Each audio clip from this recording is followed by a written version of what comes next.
A long time ago, in February 2020 BC, before coronavirus. Gosh dang it, Cooper. I just can't do it. I can't wait anymore. 2020 has just started. Parasite's won Best Picture, but we still have to wait 5 whole months in order to watch the new Christopher Nolan movie Tenet.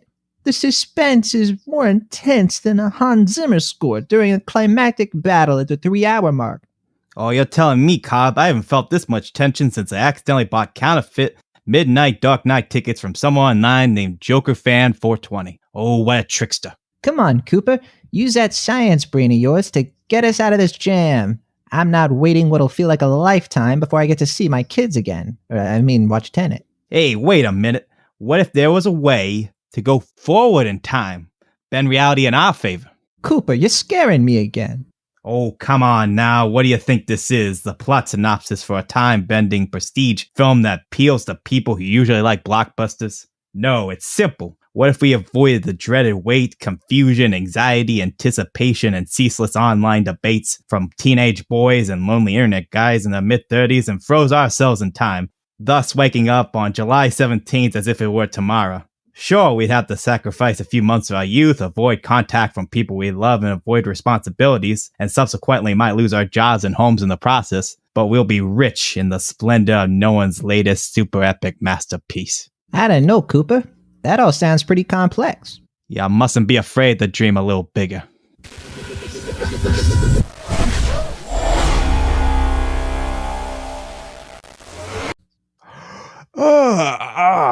Oh, man. I haven't slept that good since I discovered the hidden meaning behind The Dark Knight Rises' final 30 seconds. Cooper? You're not gonna believe this. Look at this newspaper. Huh? Corona? Like the beer? These Fast and Furious promotions are getting out of hand. No, you idiot. It's that virus they were talking about in China. It's here. It's in the States, in the UK, and, well, mainly the States. Hold on. Keep your teleporting top hat on your head and calm down. Let's take a look at the movie listings to see when Tenet is playing.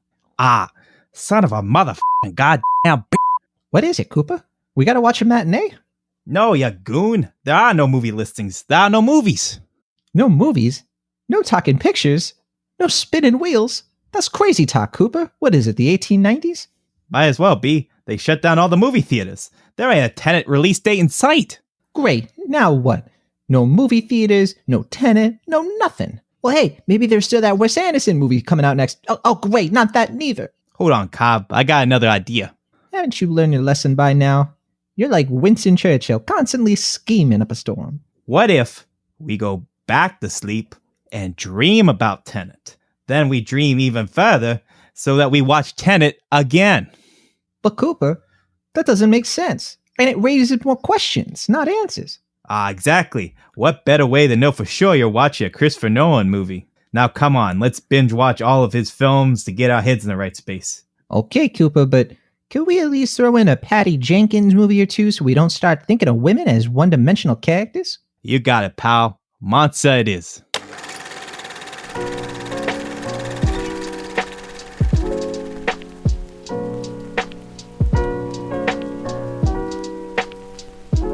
Welcome once again to Cinemaholics. I'm John Agroni. I am the box office columnist for Atom Tickets, staff writer for The Young Folks, and head writer of Cinemaholics.com.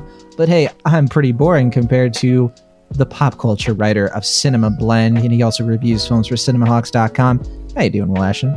I'm alright. You kind of put me up in high esteem, but I appreciate the flattery.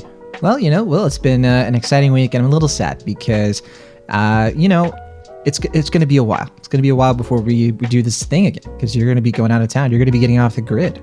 A little bit, yeah. I mean, only for a week, but yeah, I'm going to be off doing my own thing away from the movies and whatnot, but it'll be nice to get some R&R, I guess.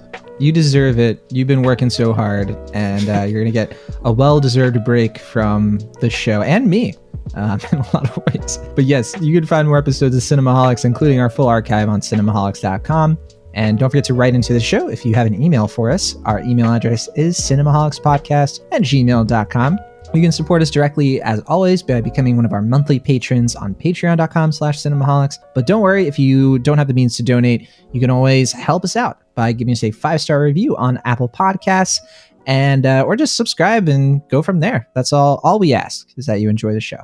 All right, we've got some off topics to get to before we get into our featured review of Relic. Now, we're only doing one movie this week because we are recording this a lot earlier than we normally would. So normally we would have a few days and we'd be able to watch a bunch of different things. This week is kind of interesting because there's not a lot of stuff to watch, not a lot of new releases. And we also have a big extra milestone coming up, so working on that as well. So we're recording this a little early. Will's going to be leaving town, skipping town, if you will. So we decided, let's just watch Relic and talk about that, give it a good in-depth discussion. And I think that's a good pick just because that will require maybe some spoiler talk on the second half of that review. Maybe we'll see. But we do have some off topics, like I said. First, we have our latest Extra Milestone. If you're new to the show, Extra Milestone is our spin-off series where we celebrate a film anniversary and discuss movies that have just hit a milestone anniversary, essentially. And Sam Nolan, host of Extra Milestone, brought on Andrew McMahon, who is a really great film mind. And the two of them talked about Passenger, came out in 1975. So, okay, doing the math, that's 50 years, 45 years, something like that. And then, 45.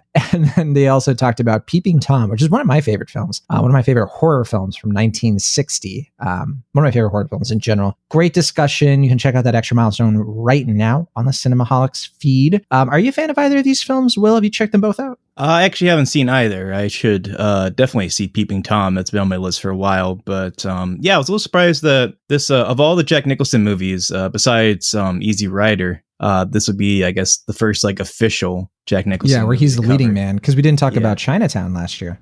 Yeah, or 5 Easy Pieces, right? Didn't that have an anniversary recently? Yeah. Yeah, we've had a few chances, but this was the week where we really went full breath into, or we did, I wasn't on the show, but went fully into a Jack Nicholson feature. And Passenger is a very interesting one. I haven't seen that film in a long time, so I want to revisit it myself. And Peeping Tom I've seen a bunch of times, but I'm always down for a rewatch. Will, if you do get a chance to see Peeping Tom soon, please let me know what you think. So I'm very curious what you have to say about it. We do have a couple things to talk about besides Relic, kind of in the mini review segment here.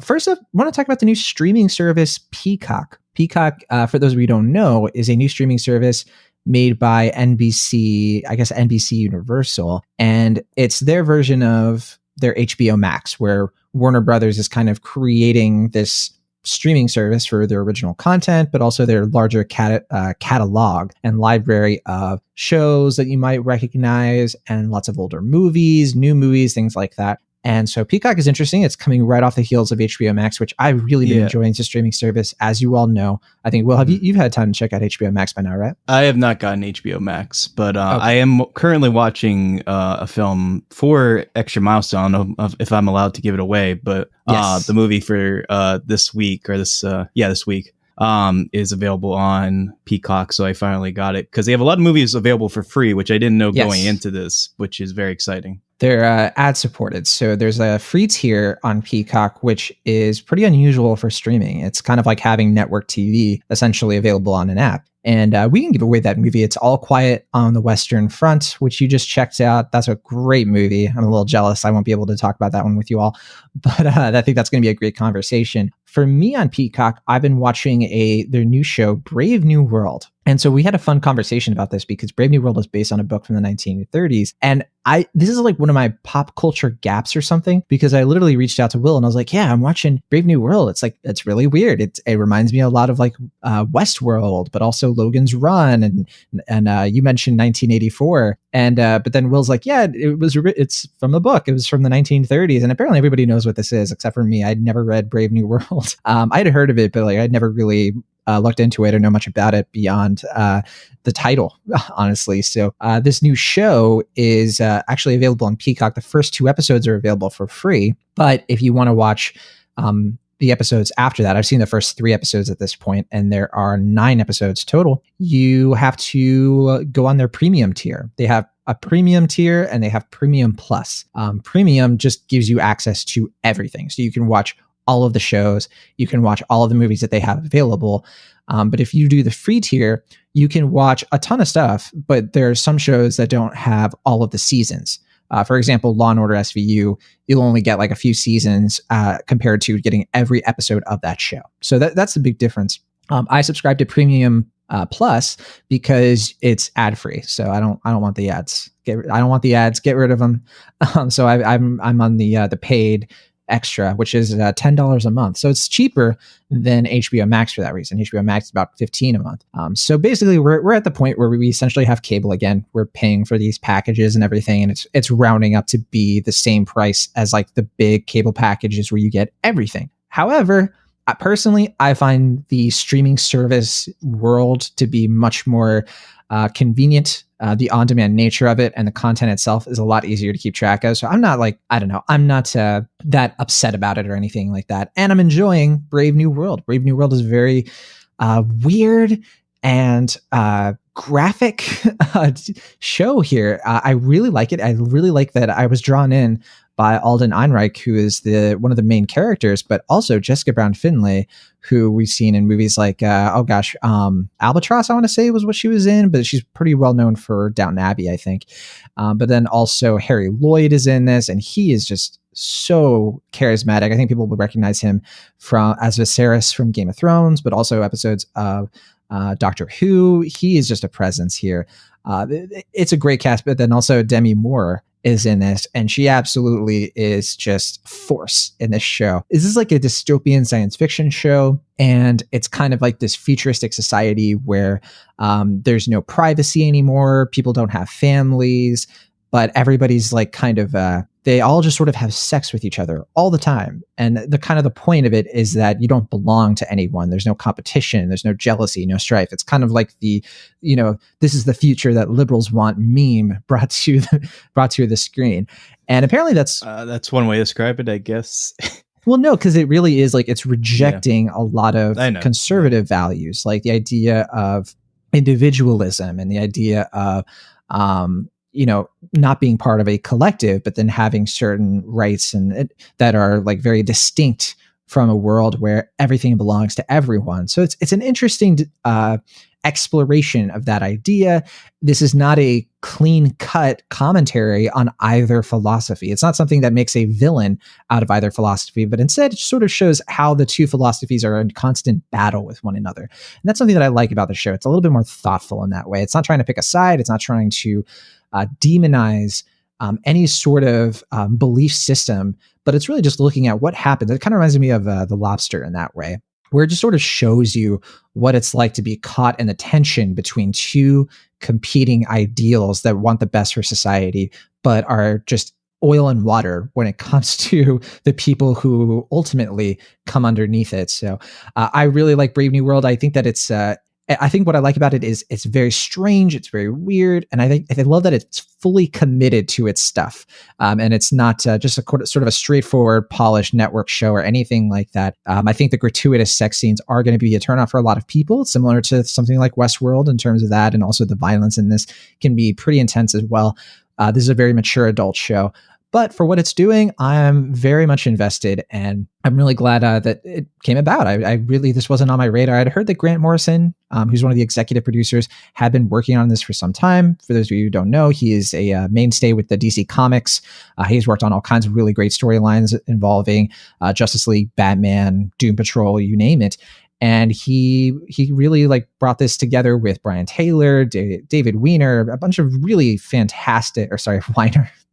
Excuse me.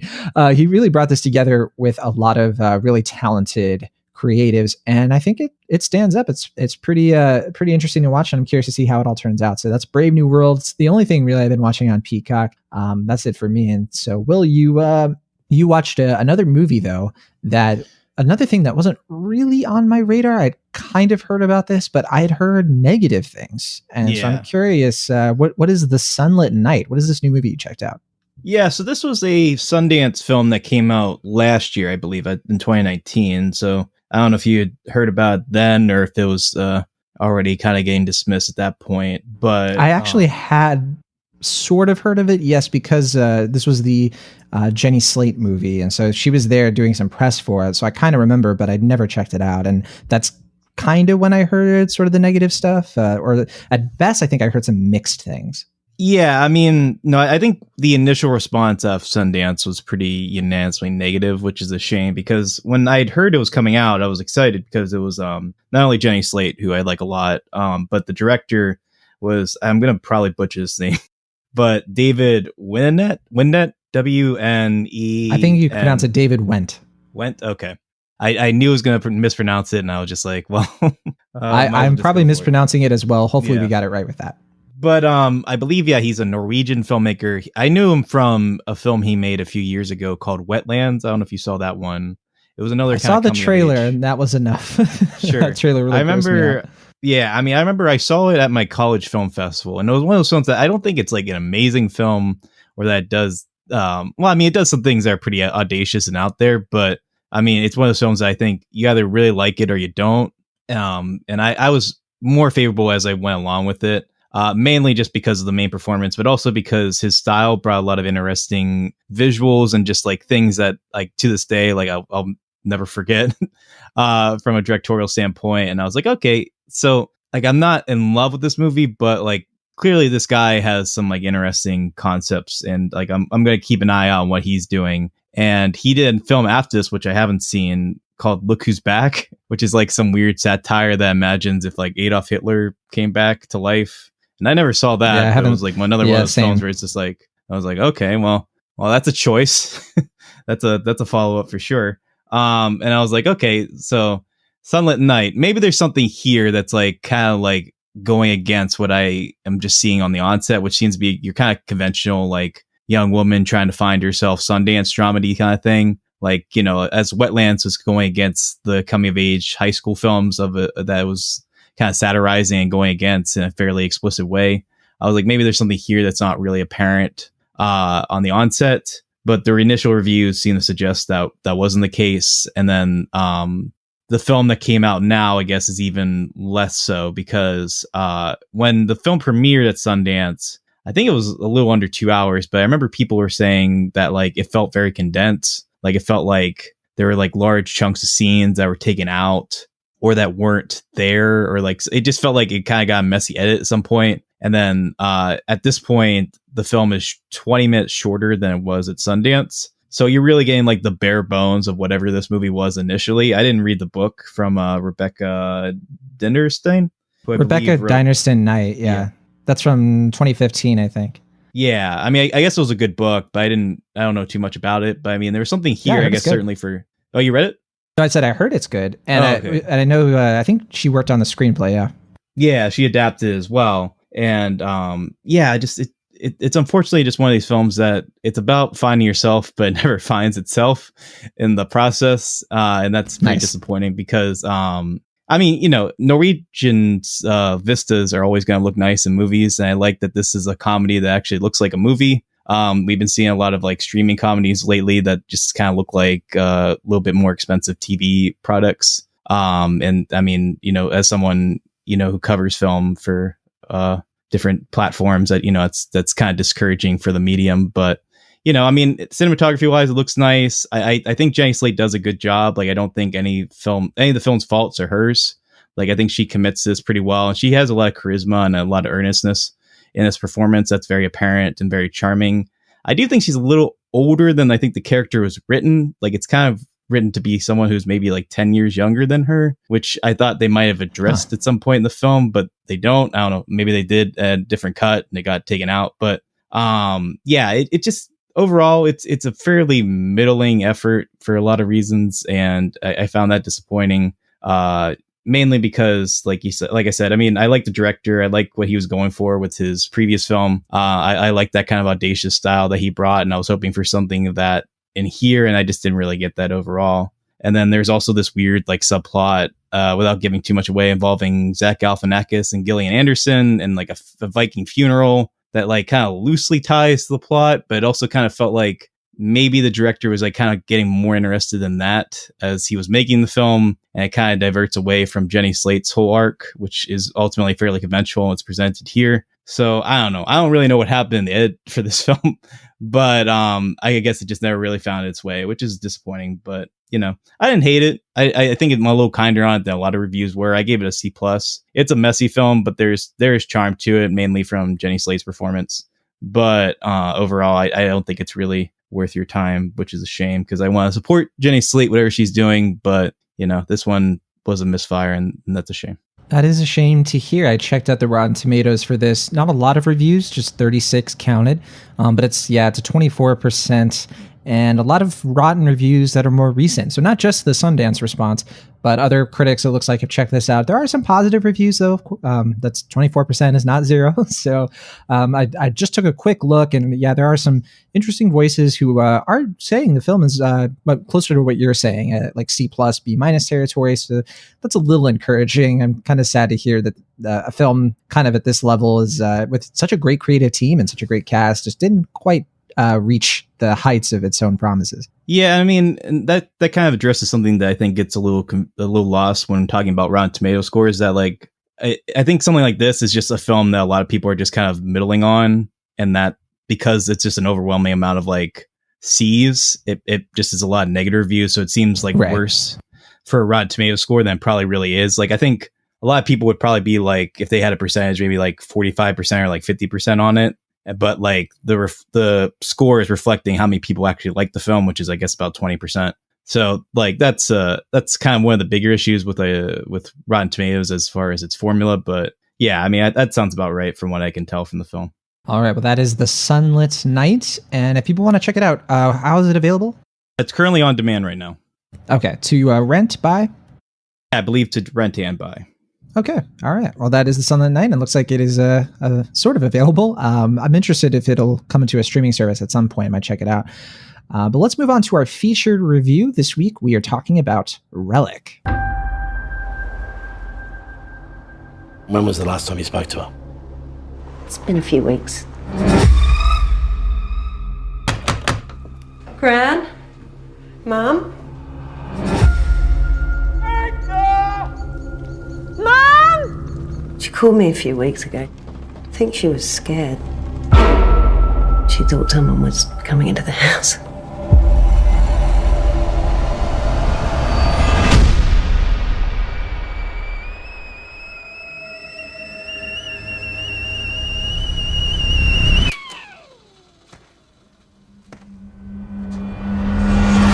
Tea?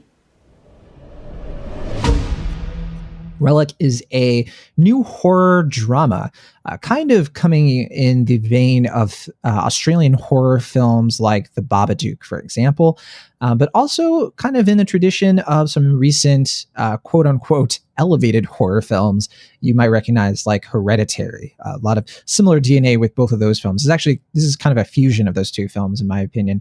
This one was directed by Natalie Erica James, who I believe is a Japanese-American director. This is her first film, and the screenplay comes to us from Natalie Erica James and Christian White. So yeah, this one stars Emily Mortimer, who last time I think I saw her in a film was probably Mary Poppins Returns, unless I'm forgetting something. No, that sounds about right. Yeah, Robyn Nevin and Bella Heathcote. And I have to say, I'm a little embarrassed because when I first saw the trailer for Relic, I could have sworn this was Lucy Hale. But no, it's Bella Heathcote. This is an Australian film with Australian actors. So I believe they're all Australian. I could be wrong about that.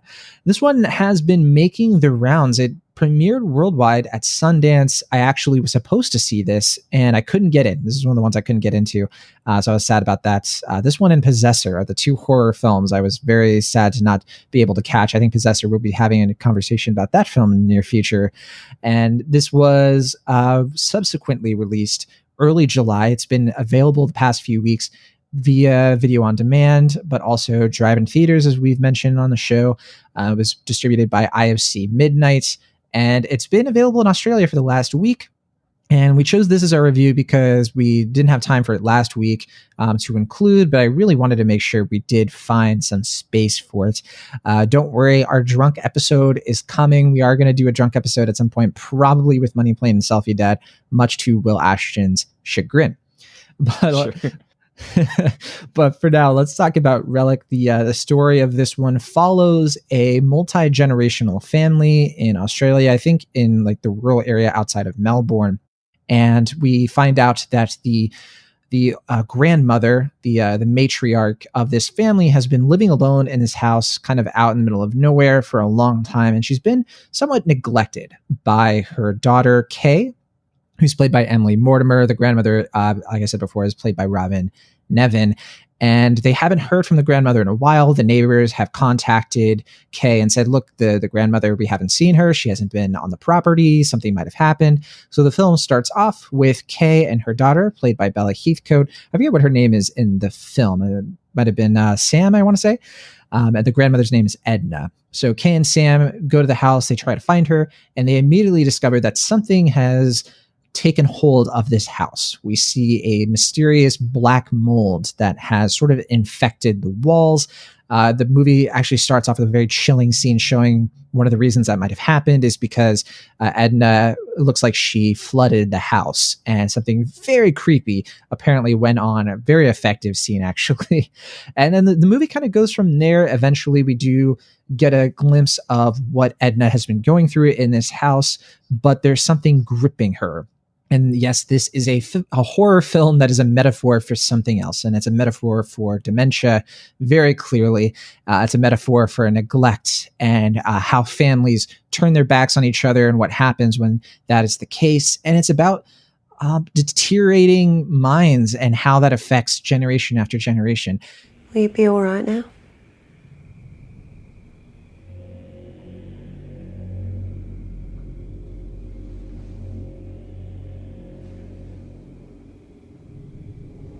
Mum?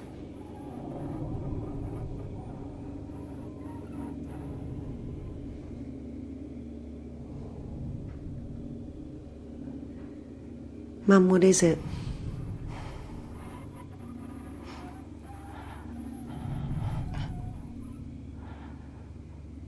It's here. Under the bed. No, there's nothing under the bed, Mum. Are you sure? Yes.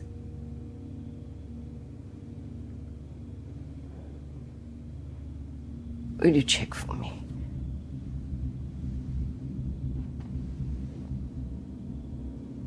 Please.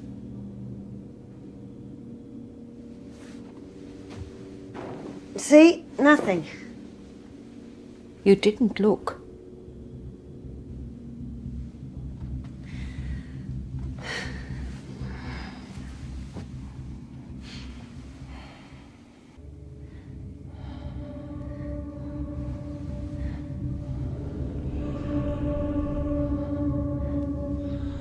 You know, when I first saw Relic, Will, I was really confused about my feelings on it. I think I was looking at it sort of simplistically, and I was having trouble wrapping my head around the final scene. And the final scene is its most intense emotionally, and also in terms of just being pretty terrified mentally with what the implications are of the film. And it really hit me. And this is a film I've seen, I saw yesterday. And it is one of those films that has really stuck with me. I was thinking about it a lot last night, and this morning as we were preparing the show, this one had an effect on me. But Will, what about you? What did you think of Relic? What are your thoughts on this one? Well, I gotta do one correction. Emily Mortimer is an English actress, not Australian. But okay. Thank you for clearing that up. As soon as I said it, I was a little confused. I was like, wait, is Emily Mortimer Australian? She does a good accent, so. Yeah, you know, she does an impressive accent, to be sure. But as far as the movie itself, yeah, I didn't know too much about it, but what I had seen and heard, I was like, okay, this clearly seems like up my alley. You know, I like movies like this. I like kind of moody, intense dramas / horror films in this vein, particularly Hereditary, which came out a couple years ago and was one of my favorites that year. So it's like, okay, I'm on board with this. I'm down. And it's a film. It's weird because I'm like, I really appreciate what it's doing. And I don't know. I didn't really have any confusion, I guess, as far as like what it was going for. Like it basically went the way I thought it was going to go. But I appreciate what it was going for. Like I like that concept. I think it's a clever and very personal idea for a horror film. I thought the performances were very good. I thought It was well done, and it had a proper amount of atmosphere and suspense throughout. But I never fully connected with it in a way that I wanted to, and I'm still trying to figure out what that is. I don't know if it's just because I've seen so many movies like this recently, or if there's something here that wasn't quite. I don't know. Like I said, it's something here. It's like I know, like on paper, this is exactly what I want. I can tell it's a good film. I can tell it's well made. I can tell that it's done well. But emotionally, something is not clicking for me, and I'm not quite sure what that is yet. That's interesting, because I had a very different experience where I almost was sort of overwhelmed by how much this film was working for me, but not to the point where I'm like over the moon with this one. I think its main flaw for me is that it's just a little bit too overt with what it's trying to say. I think that there are certain scenes and there are certain revelations you can come to on your own that are subtle, that are worth digging for and discussing with other people. But I just wish that our hands weren't held so much. This is like, I mentioned the Babadook earlier. This is one of those films where the emotion of a character or the thing that they're dealing with is what manifests into the horror. And I really love reversals like that. I really like that. And we'll probably talk about this more in spoilers, but I really like that this doesn't go down a conventional path of any sort of haunting. And that's really what deepens my appreciation for films like this, is because when you look at it, it doesn't just feel like another horror film trying to be like, and these characters are being haunted and are they going to get out of it? And that's the emotional core. And to me, that's very simplistic. That's very been there, done that. It's not the sort of horror that I'm currently into right now. You mentioned there's some recent horrors maybe you've seen that resemble this.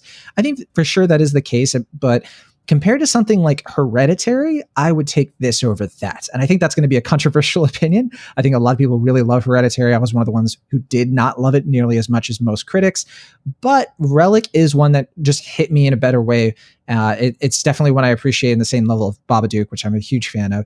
And other films like It Follows, that it takes its horror tropes and it removes the explanations. It removes the exposition and the mechanic of how are they going to get out of this, and instead injects how are they going to deal with this emotionally. And I think that's the sort of horror that I respond to personally. But yeah, are there other recent horror films that we haven't mentioned that this one you had a hard time separating? Not horror movies per se, but the movie I was thinking of a lot was Amor, the 2012 film, which I guess is like terrifying in its own sort of way, and like a kind of like slow, like realistic sort of way. That film came to mind for me a lot, to the point where I kept thinking of like calling this horror Amor throughout. But yeah, I mean, I think the main two, were probably Babadook and Hereditary, just because those are two recent films in a similar vein that both, well, with Babadook definitely using a very metaphoric, or is that more metaphor allegory? I get those two mixed up, but I mean, both kind of metaphorical allegory, that kind of thing. Sure. So we should say, like, what we mean by that is that it's not, there's a deeper meaning behind it. It's taking like a single mental health issue and crafting the horror around it. So in Babadook, that was mainly grief. And in this, and a lot of horror movies have done that with grief. And that's something that really frustrates me. So the thing I like about Relic is that it's trying something different. It's not grief. It is like, there's grief elements, but they're not the focus. The focus is dementia, Alzheimer's. How do you deal with the person you love, your parent or your grandparent, losing themselves, and how scary that is, and how they turn into somebody totally different. By the way, I should say Jake Gyllenhaal produced this. I forgot to mention that. Yeah, and the Russos. But yeah, so I'm very interested. Is this a polarizing film? I know it's getting good reviews, and I'm having trouble recommending it, though. I don't know who to recommend Relic to, and I do want to talk about it more in the spoiler section. But yeah, what do you have to add before we get our grades out on this one? Well, that's the thing, is that like I think one thing to keep in mind if you're going to watch this film is that it is a horror film. Like, I don't want to dismiss that it's not, but I think it's going to be perceived more as a drama for the first half than some people are going to be anticipating. So I don't say that as like a criticism or a knock, but rather just like, if people want to see this, just know like it's not like the second half of the film, I think, is more what I think people are going to anticipate going into this. So yeah, kind of like Hereditary, I guess. Yeah. I mean, I don't know. I get what you're saying with that, but yeah, I mean, I think this film's a lot intentionally kind of drier than Hereditary. And it's going for something, I mean, because it's Australian, that sensibility applies. Like, it's going for something that's a little bit more, I guess, reserved for the first half than I think some people are anticipating. So I just say that as like just kind of a cautionary thing. Like, its sensibility is very Australian, so that may go against what some people are anticipating if they hear about this film just from reviews and what we're saying. But another film I guess that came to mind for me was Skeleton Key, which is not a film that I think a lot of people talk about much or comment on. It's not a badge of honor to throw on this. I like Skeleton Key, but I can see why that film doesn't get quite as much notice or recognition nowadays. But I do think this is kind of like an art house Skeleton Key in some ways. But other than that, yeah, I mean, I don't want to say too much more because like it kind of gets in the spoilery talk. But I do like the film. Like, I think it works for what it's doing. I think a lot of people are going to be affected by it, but for reasons I guess I'll specify more in spoilers. I guess I kind of anticipated what was going to happen, and I don't know if that was just me like hearing a little bit too much about it beforehand, or just kind of connecting the dots based on like how people were comparing the film and then where I just kind of anticipated the film. But I think that might be clouding me from fully loving it, is that like it kind of went down the route I was anticipating it was going to go. And I guess I was waiting for something that was a little bit more like surprising, or something that was going to take me off guard a little bit more. And that's not to say that the film does anything wrong. It's just that I think my expectations might have set me to fail in that regard. Sure. Yeah, I think that, expectations are big with this movie, which is why I hope we have done a decent job of setting them for the listeners who haven't seen this yet. Now, we are going to get into spoilers, but first our final grades. Yeah, I'm a little different. I think that even though I'm with you, this film did not shock me necessarily in terms of any revelations, and like there was nothing that happened where I was like, oh, I did not see that coming. But it did shock me in terms of the visuals and how deftly it handles the metaphor. I was really intrigued by all of the little symbolisms that there was in there, which we'll talk about in a moment. So yeah, this has stuck with me. So I was between a B and a B plus, and I got to give this one the B plus. I think that I have not wavered on my enthusiasm for this one since seeing it. And I think the flaws I can definitely overlook. And I think, it's not for everyone. It's not a must watch for everyone. But for horror fans, I think it is something that you should definitely put on your list and see as soon as you can. I forgot to mention it's available right now via rental, just rental. I did mention it's VOD, but yeah, you can find it. I think the cheapest way to get it right now is on Amazon Prime Video. You can rent it there for $5 or $6 or something like that. And I recommend it. This is a solid rental. Now, Will, you did give me a little bit of trouble, because I like to watch horror movies during the day sometimes in the morning. And I understand like some weird, people, but yeah, I like it. Okay. That's a question for another day. We'll have to have a conversation about when the ideal atmosphere of watching horror movies. I think watching a horror movie in the morning is great, because then you get to think about it the whole day and you don't just sleep and then forget everything. So I'm just saying. But horror movies are nightmares. So it's like waking up and then experience a nightmare. That doesn't make any sense.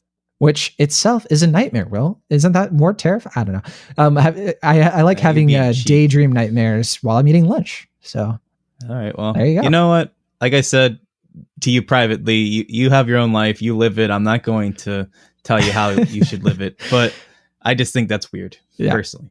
Any other listeners who appreciate watching horror movies during the day, hit us up. Let us know in the comments. I mean, I've done it before. Like I'm being slightly hypocritical because I have done it. It's just that. Well, it sounds like you've done it not because you wanted to, not because you had a choice.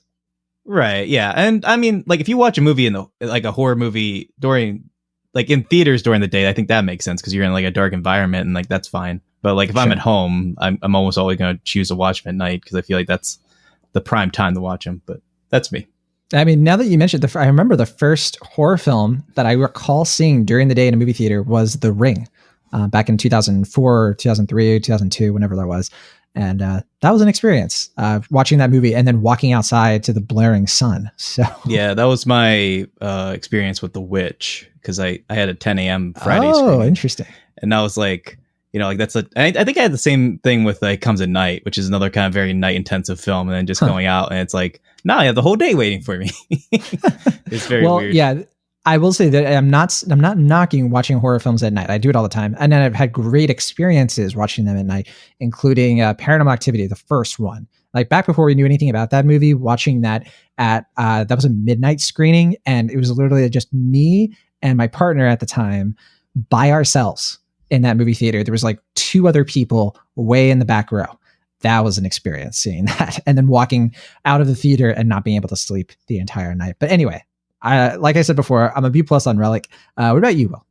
I'm gonna give it 2 grades, I guess, because I think quality wise, it's closer to a B. Like, I don't want to dismiss the film because of my expectations. Like, I think what it does well. I think the performances are good. I think there's a lot of cool, eerie imagery in this.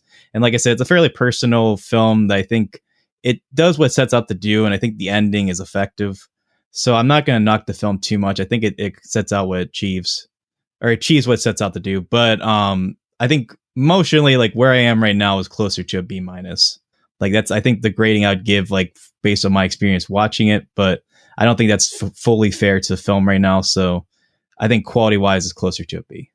All right, B+ for me, B- for Will. We're going to start our spoiler discussion, and we'll close the show after that, so you won't miss anything else.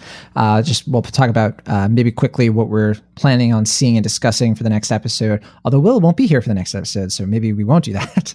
But anyway, I don't know. I might be around, we'll but see. yeah, We'll see. I can't guarantee it, so we'll see. From this point on, we will be discussing spoilers and the ending and just kind of our deeper thoughts on the movie, things that would give it away and soil your experience watching it for the first time. So if you have not seen Relic, please use this opportunity to exit the show. This is your last warning. All right, so Relic, let's talk about this movie in a bit more detail. Something that I wanted to bring up in more detail, but I didn't want to say too much about it, was the black mold. The black mold I thought was a fascinating motif to use in this. Specifically, the way the black mold sort of explains the infection of dementia, how it passes between people. It's a very toxic substance. It's something that causes people to hallucinate. So there's this hanging question in the film of like, are they seeing what they're really seeing? At this point in the movie, all 3 characters have really been surrounded by this black mold for so long that it's possible to explain some of the crazier things that happen to, well, the black mold is making them hallucinate. There's some clues here and there that is the case. There's a kind of a labyrinth appeal to this haunted house that I found really just gripping whenever you would see the black mold in certain places and how it manifests itself. There are other secrets we could talk about, but yeah, this is something that I think really brings the film together. I think without it, it feels a little bit, I don't know, bare. By comparison, but that's my first thought. Was there anything you were kind of like really chomping at the bit to talk about? Not especially. I mean, I imagine we're going to talk about the last image, but yeah. I mean, that's kind of like at the core of it. So I don't know if there's too much more I can add right now. Yeah, I mean, we can talk about that. Specifically, I remember when I was watching the movie, I messaged you about how there is a visual in this movie that cannot shake from my mind, and that is the point where Edna is in the bathtub and she is starting to peel off her own candle wax skin. And it's such the candle thing, horrifying. They drive that into the ground. It is pretty grotesque. But what I like about it is that it symbolizes the rot of time and how I get it. Yeah. And even just sort of like when that visual of Kay peeling the skin off of the grandmother, her old self, she's a shell of her old self. I mean, it's stuff like that I think just really picks this movie up and really makes it something special, I think, because it's just so smart and so layered in that way. And it just drives its message home. I think I still maintain my criticism that its message almost gets over-explained at times. I think that they really laid on thick with like the grandfather, for example, but it's still emotionally effective because the point is don't turn your back on these people just because of what they're going through. And using the grandfather rotting in the cabin as just a great reminder of that. I think this movie has such a good message behind it that I'm able to overlook some of its more heavy-handed storytelling, if that makes sense. Yeah, I mean, I guess it gets to where I was feeling yesterday, which is that I think this would have been more effective if it was like a 45-minute short film. And I guess, I don't know if a 45-minute short film is an oxymoron, because I guess that technically counts as a feature film. But I mean, it's still only 90 minutes. That's the thing, though. But it still feels like kind of long to me. Like it just feels like you said, like after a point, I'm like, okay, I get it. And it's like still well done. And so I'm like going with it. But it's like I get it at this point. Like I kind of get what it's saying. And I feel like you said, it's an important message. I think it's a smart idea. And like I said before, it's a clever concept and it's a personal one. So I think like it has merit, and I don't want to like poo-poo it too much, but it just feels like, I don't know, like I feel like even at 90 minutes, it kind of indulges itself almost. Like it just feels like we're kind of already it's like spinning its wheels a little bit towards like the middle point of the film. Well, I do think though that there's a. But I get the idea that like you have to like I get like I know I'm back and forth in this, but I get that like you have to show that process of time to really get into the character's mindset. So I get where I mean you have to you have to allow it to be a tough choice for the family to stay. Because if the film just sort of shortcuts to the ending, then you don't feel like you've really earned the point where, despite everything that's happened, Kay looks back at her mother who is ailing on the ground and still goes back to her. I like how it's a reversal or a subversion of sometimes when we shout at horror films and we're like, get out of there, go call the police or do this, do that. But really the movie is not invested in that. It's not really asking the question of, are they going to survive? The question is, are they going to take care of this person they claim to love? And sort of like recognizing that this is a human experience, an unfortunate and a tragic human experience that in this family particularly, it can be genetic and it can pass on person to person. And we see in that moment where Kay, it looks like, has been infected by this mold. And what happened to her mother is going to happen to her. And then the cycle is going to continue on to Sam's character.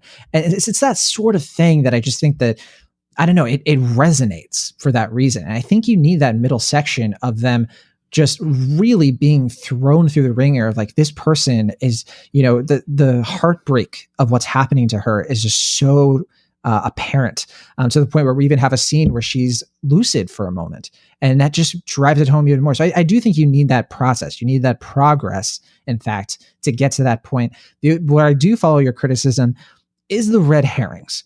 I think that they throw things in this film to sort of lead you off track a bit. And I think that's I think where your criticism makes sense to me a lot, especially with a certain character who gets brought up.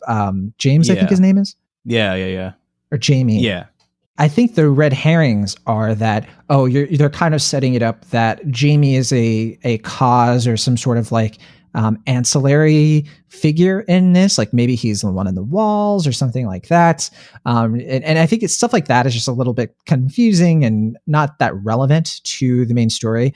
Not that the character is irrelevant, because I think they do utilize a story involving him being trapped in the cupboard to really great effect. I mean, I think that it really just drives home how difficult it is to exist with Edna in this current state because of the horror of what happens to Jamie.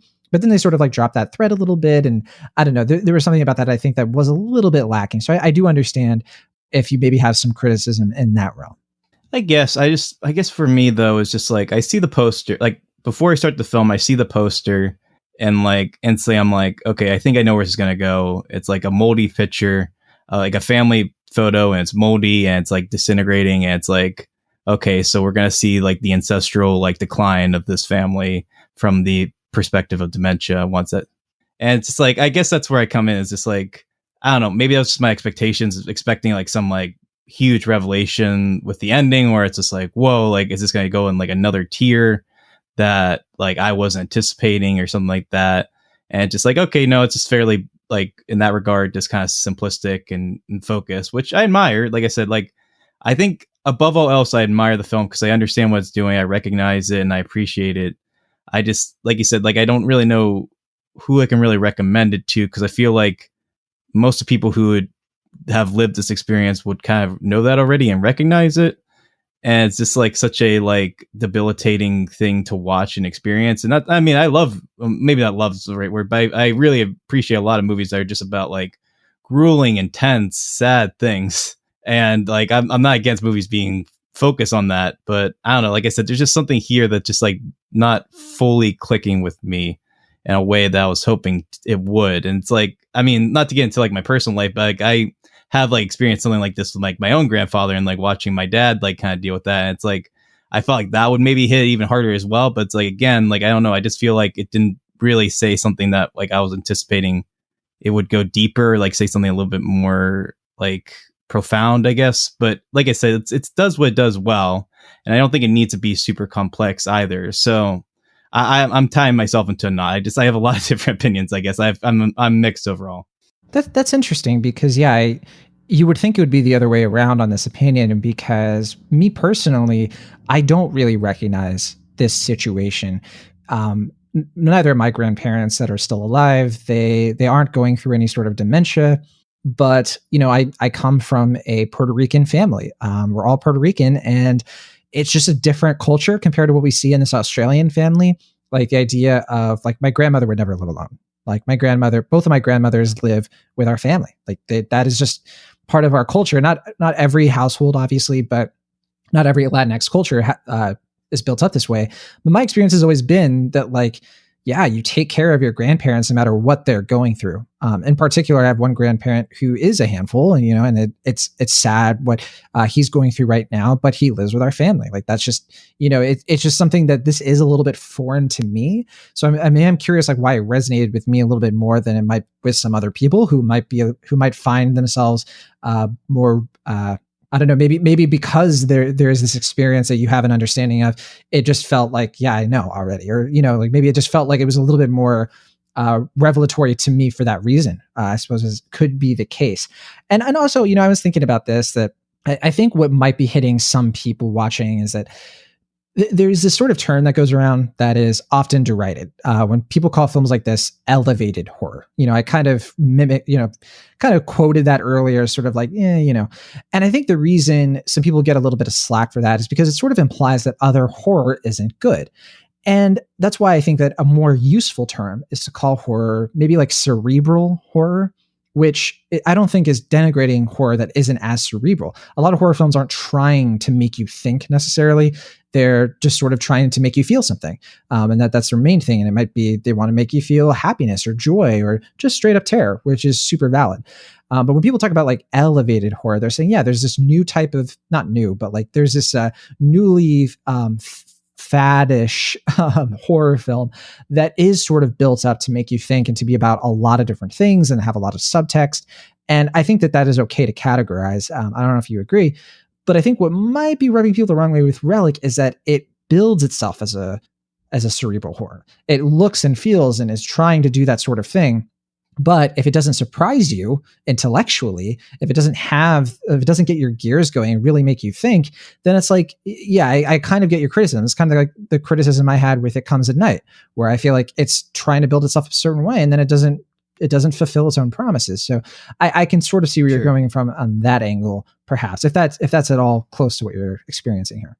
I don't know. It's just like, because when we do reviews, like I try to go one of two ways. Like I either have my thoughts fairly cohesive and I'm just telling like listeners how I feel, or I'm like kind of like doing like a workshop where I'm talking with you and just trying to figure things out.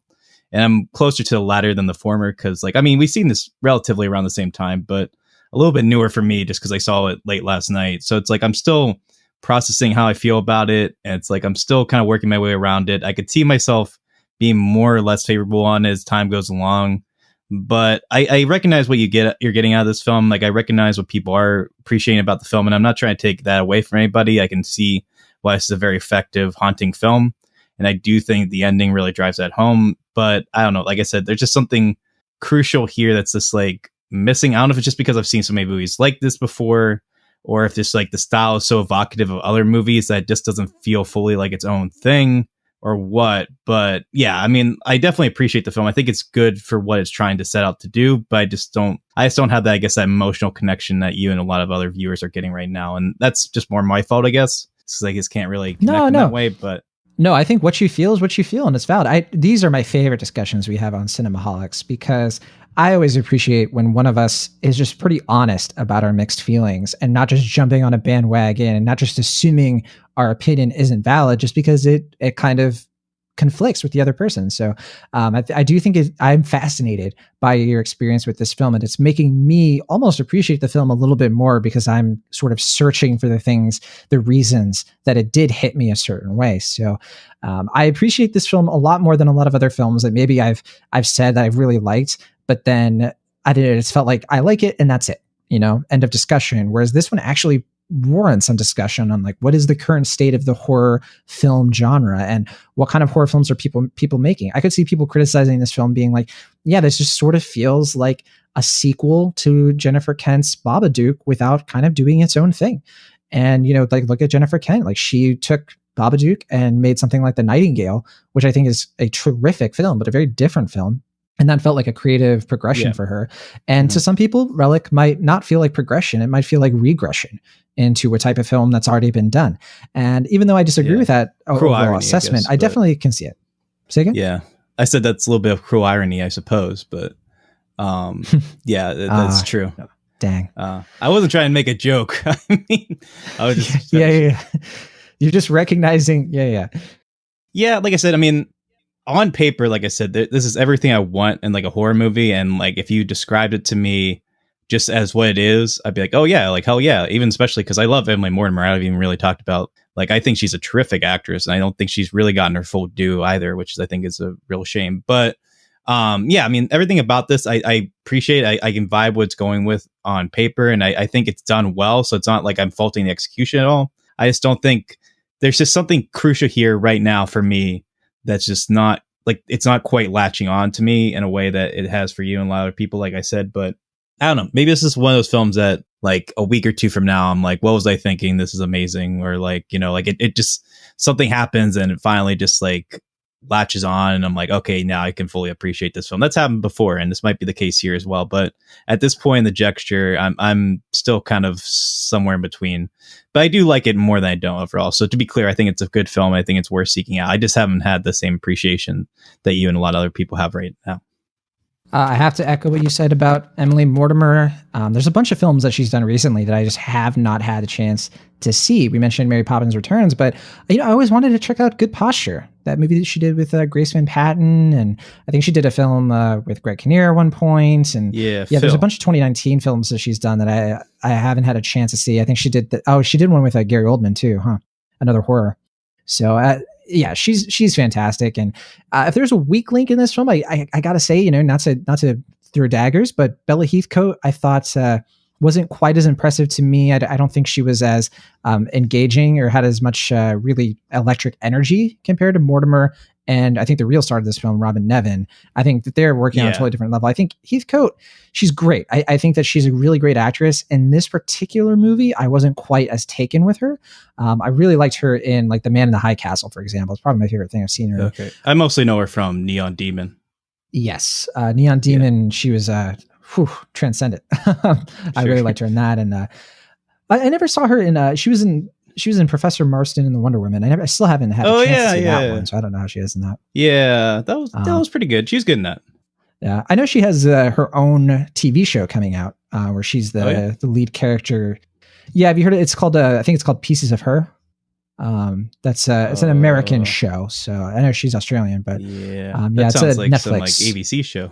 Okay. No, it's Netflix. It's like a thriller, as far as I know.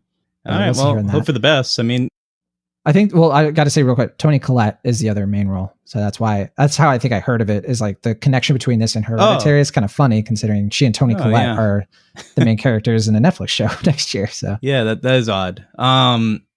Yeah, no, I mean, I definitely thought Emily Mortimer and then Robyn, what's her last name? I didn't catch it, but Robyn Nevin. Nevin, yeah. Yeah, I thought they were both terrific in this. I thought they both did a really good job. I mean, I think Bella, just because you have to compete with those two, it's hard to do that. I mean, I couldn't. Exactly, yeah. I don't blame her. But I thought she did a good job. I mean, there's like a sense of naivety and like kind of like innocence that's supposed to be portrayed in that performance that I think it comes through. So yeah, she does get one of the best lines where she literally just looks into a hallway and is like, F this. It's perfect delivery. Yeah. Like I said, I mean, I have no real point criticisms about the film. I think it's effective for what it does. Like, I can see why it's going to work for a lot of people, and I worked for me more than it didn't. But yeah, I'm still kind of mixed on it overall. All right, well, that is our review of Relic. Definitely a film that I think is worth talking about. Maybe, Will, you enjoy talking about this film more than watching it. I'm not sure, but I personally enjoy talking about it a lot. Yeah. Yeah, I mean, my main thing I remember thinking after film was like, I definitely appreciate this more than I enjoyed watching it, which partly is because it's such like a grueling film by design. But yeah, I mean, I think there's something to be said for sure. All right, well, we are going to finish up this show now. I don't know what's coming out next week, Will. I'm not sure if you're going to be here to talk about any of the next new films. I do know that I want to. We sadly learned the news very recently that John Lewis passed away. Yeah, I was going to mention that. I really want us to find a time to talk about his documentary. Right, I was going to watch it. Trouble. Yeah, I mean, that was definitely one I was going to watch if we weren't constricted for time this week. That would have been one for sure I would have checked out. But I plan to check that out sometime in the next week. Now, there's a new Netflix film that we didn't talk about that came out over the weekend called Fatal Affair. So that might be looped into next week. I heard we'll see what that's happens. I did too, which is why I kind of want to talk about it. Sure. There's also Let's Cutthroat City, which we didn't talk about. And next week, I think the big one is The Kissing Booth 2. Right. Which I didn't see the first one, so I don't know about that. And then isn't there a Dave Franco directed horror movie coming out? The Rental, which is directed by Dave Franco, with screenplay from Joe Swanberg. So I'm really curious about it. Alison Brie is in it because she and Dave Franco are married, so they're great collaborators. But also Dan Stevens. That's a big reason why I really want to see this. Is that cast? This is another IFC film like Relic. So I don't know too much about it beyond all of that. But yeah, you know me, I love a Joe Swanberg. I love his brand of mumblecore. So I am very curious to see how his screenplay works under Franco's direction. I think that could be really interesting. But yeah, that comes out on the 24th. Other than that, though, yeah, there might be a few other things coming out that are not on my radar. Is there anything we missed? Those are the two main ones I know about off the top of my head. There might be some other ones that I'm forgetting, but there's what's her face? Rosamund Pike has a new film that's hitting Amazon Prime called Radioactive from the director of Persepolis and The Voices, the Ryan Reynolds movie. Yeah, I don't know if the release date is the 24th, but yeah, that's supposed to be out by then. So yeah, I mean, those are the ones that I know about. Well, we will figure out what to do. Hopefully you'll be on the show, Will, but if not, have a good time. Have fun getting out into nature. And I am looking forward to you coming back a new man. It's going to be even weird. Thicker beard. Oh, yeah. Well, we'll see. Yeah. That'll do it for us this week. You can find all of our social pages, our Twitter, Facebook, and Instagram in the show notes. You can check that out now. And also, don't forget to subscribe and leave a review if you like us. And as always, if you want to find more episodes of the show, cinemaholics.com has our full archive. So definitely check that out as well. All right, from the Internet California, I am John Negroni. And from the Internet Pennsylvania, I'm Will Ashton. See you next time.